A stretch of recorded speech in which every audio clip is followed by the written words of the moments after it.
আজকের ১৭ জুন ২০২৫ আন্তর্জাতিক খবর। ইসরায়েল ও ইরানের মধ্যে ভয়াবহ যুদ্ধ চলছে।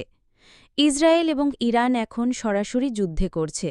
ইসরায়েল ইরানের বেশ কিছু জায়গায় বিমান হামলা করেছে, অনেক মানুষ নিহত হয়েছে। পাল্টা জবাব হিসেবে ইরানও ইসরায়েলে মিসাইল হামলা চালিয়েছে, এতে বেশ কয়েকজন আহত হয়েছে। এই যুদ্ধ এখন মধ্যপ্রাচ্যে বিশাল সমস্যা তৈরি করছে। অনেক দেশ ভয় পাচ্ছে এটা আরও বড় যুদ্ধে রূপ নিতে পারে। এদিকে ইউক্রেন রাশিয়ার যুদ্ধ থামছে না। আজ কিয়েভে ইউক্রেনের রাজধানীর রাশিয়ার মিসাইল হামলায় অন্তত ১৫ জন মারা গেছে। এটাকে অনেকেই বলছে ইউক্রেন যুদ্ধে অন্যতম ভয়ঙ্কর হামলা। ইউক্রেনের প্রেসিডেন্ট এখন বিশ্বের সাহায্য চাইছেন যাতে রাশিয়ার বিরুদ্ধে তারা দাঁড়াতে পারে। বিশ্বের বাজারে অস্থিরতা। ইরান ইসরায়েল যুদ্ধের কারণে বিশ্ববাজারে বড় প্রভাব পড়েছে।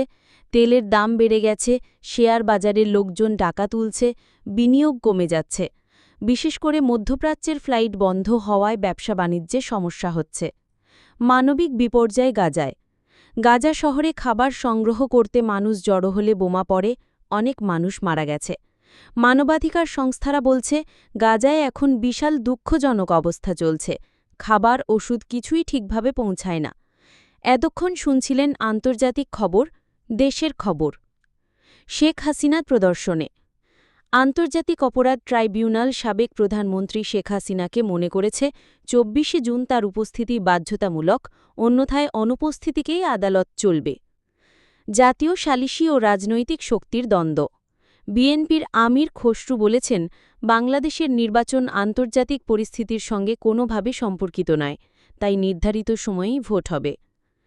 তেহরানে স্থাপনাগত উদ্বেগ।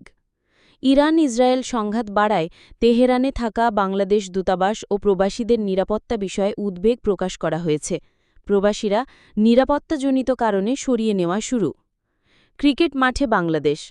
প্রথম দিনেই বাংলাদেশ ক্রিকেট দল গলেতে টস জিতে ব্যাট করছে বিশ্ব টেস্ট চ্যাম্পিয়নশিপ সিরিজে। ক্যাপ্টেন শাহিদুজ্জামান শান্ত ব্যাট হাতে নেতৃত্ব দিচ্ছেন। ব্রাজিল দূতাবাসের রাজনৈতিক সম্পৃক্ততা। ব্রাজিলিয়ান রাষ্ট্রদূত বাংলাদেশের বিএনপির আমন্ত্রণে গুলশানের বিএনপি চেয়ারপারসনের কার্যালয়ে সাক্ষাতে অংশ নিয়েছেন। অন্তর্বর্তী সরকারের নির্বাচন পরিকল্পনা। মুহাম্মদ ইউনুস অধিষ্ঠিত অন্তর্বর্তী সরকার আগামী ফেব্রুয়ারি ২০২৬ ভোটের সম্ভাবনা উন্মুক্ত করেছে।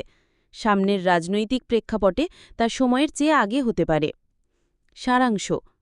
বাংলাদেশে এখন বিচারিক ও রাজনৈতিক উত্তেজনা তুঙ্গে। শেখ হাসিনার ট্রায়াল, বিএনপির নির্বাচন সম্পর্কিত বক্তব্য, তেহরানে নিরাপত্তা উদ্বেগ, পাশাপাশি খেলাধুলার অগ্রগতি ও বিদেশি রাষ্ট্রদূতের রাজনৈতিক ছোঁয়াও খেয়াল রাখা দরকার।